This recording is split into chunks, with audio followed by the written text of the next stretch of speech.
Welcome back everyone, it's Charlie. This is going to be my Flash Season 6 Episode 2 video. There was a whole bunch of Crisis on Infinite Earths moments, foreshadowing, and big teasers for even the back half of the season, so we'll break it all down. There's a new round of that Flash ring giveaway too. All you have to do to enter is be a subscriber and leave your best theory about Crisis on the video. Careful for spoilers, if you have not seen the episode, we'll do top 10 WTF and Easter eggs. So starting with number 10, Bloodwork uses his powers for the first time unwittingly, but it pretty much works the same way it does in the comics. He's able to control the blood of other people. He doesn't investigate and find out what's going on till the end of the episode. But the way they're playing the character is pretty much the way they played the character on the Heroes TV show, where he starts out as this good person wanting to help people, but through his actions is slowly pushed to violence. So all that's going to play out in the first half of the season, but he's only meant to be around for the first half of the season. I think we actually got a teaser for the villain the second half of the season in the episode too. There's a whole subplot with Killer Frost. They give her a Ray Palmer designed nanite cocktail that's going to help her the rest of the season. It's just going to make it easier for the actress Danielle Panabaker to walk around as Killer Frost without having to wear those contacts in her eyes the entire time. I 100% think that plot point is just to make it more comfortable for the actress and has nothing to do with her actually fitting in with normal people. But number 9, they introduce Allegra Garcia, new character. I don't know how long she's going to be around because she obviously sticks around at the end with that internship, but she is a comic book character from the Titans comics. The way her cousin manipulates the electromagnetic spectrum to heat stuff up is actually what her comic book powers are, so they gave that to her cousin, and they made her powers controlling radio waves. That'll probably come in handy if she comes back for another episode when she's investigating stuff for Iris and the Central City Citizen. Number 8, Barry finally makes himself a version of Gideon, everyone wondering if he was going to create Gideon this season, but I think the mobile version of Gideon is what they were talking about. There might be a more advanced version of that he upgrades later this season, but for now, I think that's what that was, him just creating the mobile version that he can carry around with himself, and I'm still really happy that Morena Baccarin is doing the voice of the character. But anytime Barry says that he's going to travel to the future without telling Team Flash and he's not wearing his Flash costume, you automatically know something terrible is going to happen. So number 7, the antimatter barrier. When he approaches December 10th, the crisis date, he just bounces right off of this wall that they later learn is pure antimatter, as if the entire multiverse has been converted to antimatter energy, and that's why he can't use the Speed Force to travel through it. Enter Jay Garrick. But as you've seen so far on all the TV shows, the way they're playing Crisis right now is as if at this moment in present day, they're still going to lose in the future until something changes. They kept trying to say that during the episode, we'll change the future, we'll do something different. We can't, I have to die. So part of the big twist of Crisis this year is going to be finding a way out of that situation. I'm not expecting to have a really easy answer, but we'll start to find out what that is through Arrow, because it sounds like Oliver Queen is going to do something that will help save the multiverse. So even if the Flash does wind up dying, he will do something that will allow him to come back. It's going to get way twistier before it gets way simpler, but it's going to be a couple more episodes before we have more evidence for a really good theory. Number 6, welcome back Jay Garrick, formerly known as the Flash of Earth 3. It kind of hurt me to hear that, but remember, last season he teased that he would be training a new speedster, made it sound like it was a female speedster to take his place, but we don't know who that is yet.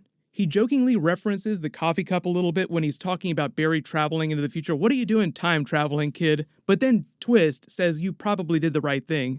When he says he's been detecting antimatter signatures all over the multiverse for the past year, what he's talking about is the Anti-Monitor and his servants popping up all over the multiverse trying to influence people. Remember how the Monitor has been traveling around like a genie, popping up, telling Oliver, you need to come help me, we have to go to these different places to assemble heroes and start working to fight the Anti-Monitor? The Anti-Monitor is doing the same thing with his own minions. This map is beautiful. I hope that they sell a version of this. It'd be really cool to get a giant printout to this. But you see pretty much all the Earths that we've been to before marked. There's a whole bunch of Easter eggs here. Zoom in enhance, here's Breacher's Earth, here's Supergirl's Earth 38, Jay Garrick's Earth 3, Wells the Gray way over here on the right side. You see the source wall around the multiverse. You see Earths that are designated way higher than 52, like Earth 221 here. I might even have to do a separate video just for the Easter eggs on this. There are so many. There's even an Earth with a question mark, unknown Earth, so they're just trying to let you know that there's going to be a couple big reveals during Crisis on Infinite Earths. I wouldn't be surprised if the question mark Earth winds up being the Smallville Earth with Tom Welling's Superman, but I have a feeling that some of these will be revealed during the crossover. Where it says Earth destroyed in 1986, it's either Earth 75 or Earth 15 that it's referring to, it's not totally clear. That was the date when the Crisis on Infinite Earths comic book was originally published. Worlds will live, worlds will die. So the same thing will happen during this year's crossover. They will actually blow up some of the Earths in the multiverse. The other big Easter egg that really stands out here is the Thaddeus Brown one up top here. If you're a big comic book reader, you recognize Thaddeus Brown as Mr. Miracle. So they might be teasing some special New Gods stuff happening this season because of Crisis on Infinite Earths. It feels like those are really huge characters, and this is such a big event, you would want to invoke them somehow in the Arrowverse in this way. The fact that there's a red arrow pointing to Earth 2 is actually something that they address on the Arrow TV show. That'll be part of my trailer video tomorrow because they do a whole bunch of multiverse stuff during the Arrow episode. But number 5, Barry meets another version of his mother and almost passes out in the process. He kind of mouths the words, "Mom?" And it's almost the same reaction that he had when he saw Jay Garrick for the first time. "Dad, I'm not your dad, Barry." The reason why Jay Garrick doesn't know that Joan looks just like Barry's mother is probably just because Barry didn't tell him, and Jay Garrick never met Barry's parents, so he wouldn't know that he married basically the same woman as his doppelganger did on Earth 1. But like I said during all the trailer videos that I did, she's basically meant to be a version of Tina McGee, the scientist that's helping Jay Garrick, but obviously what he's doing now is mostly research and less of being a speedster. Elongated Man tells this weird story about how his mother dated a trapeze artist that could be a reference to the Flying Graysons, because there have been rumors about Titans appearing during Crisis on Infinite Earths this year, but it's just a rumor.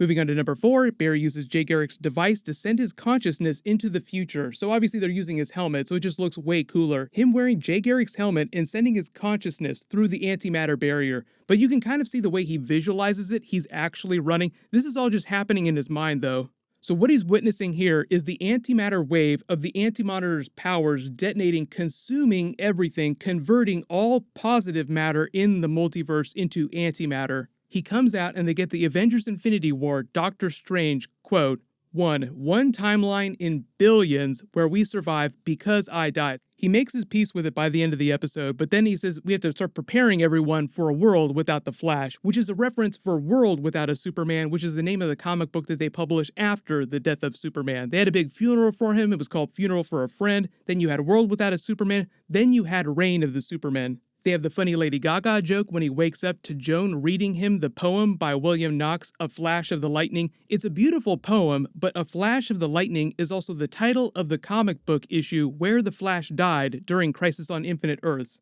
They even reference this comic book panel here where he's sort of disintegrating into nothingness after he destroys the Anti-Monitor's gun by running so fast. That's what this is meant to be. He's witnessing his own death. They did a pretty good job of trying to sync up the themes of all the different storylines, like Joe West gives him the explainer later about his badges. Their emblems of the symbols of strength were charged like the Flash is literally charged with electricity. When you hear the call of duty, you have to be willing to make the sacrifice.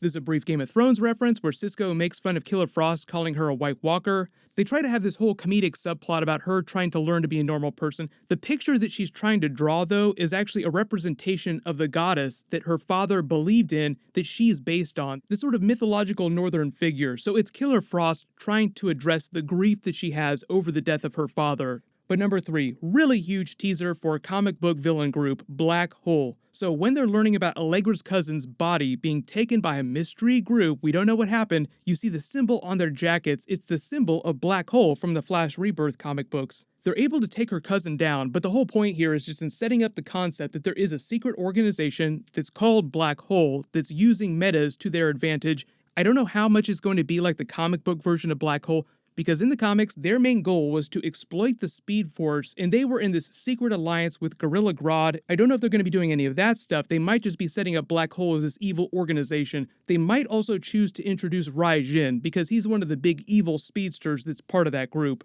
Number 2, big teaser for future things to come, potentially. They talk about ultraviolet light. It's 80 times faster than your top speed, Barry. In the comics, colors of lightning usually denote different levels of speed. So the idea that the ultraviolet wavelength is 80 times faster than normal lightning, remember Flash utilizes lightning, speed force, dark matter energy, might come in handy when Barry is trying to save the day during Crisis on Infinite Earths. So that might come back around. Just pay attention to that. The whole concept of him traveling way beyond his normal levels of speed. Jay Garrick takes off back to Earth 3 with Joan. They're just letting you know that they'll come back later this season. There will be more Jay Garrick during Flash Season 6. And yes, Wally West will come back, but it's going to be during the second half of the season. He will not be around for Crisis on Infinite Earths. Number one, though, obviously the post-credit scene, Bloodwork studying the effects of his abilities when his victim turns into a zombie and starts to go all Hulk on everyone. So it's going to be the villain of next week's episode, or one of the villains. The whole idea, though, is that Bloodwork himself is capable of controlling these constructs, so I think that he'll probably learn that at some point during the episode. Oh wait, he's not fighting me, I have the ability to control this giant golem. But post all your theories in the comments below. I know you probably have 1,000 questions about all the Crisis on Infinite Earths scenes, so I'll try to address that during my trailer video for episode 3 tomorrow. And Arrow is back tonight, Arrow Season 8 episode 1. I'll try to include any big Crisis stuff during my trailer video tomorrow, including that Batman teaser that they released earlier today. I'll name a giveaway winner when I post my trailer video tomorrow. Everybody click here for my Flash episode 1 video, and everybody click here for my Flash Batman teaser video for Crisis on Infinite Earths. Thank you so much for watching. Everybody stay awesome. I'll see you guys tonight.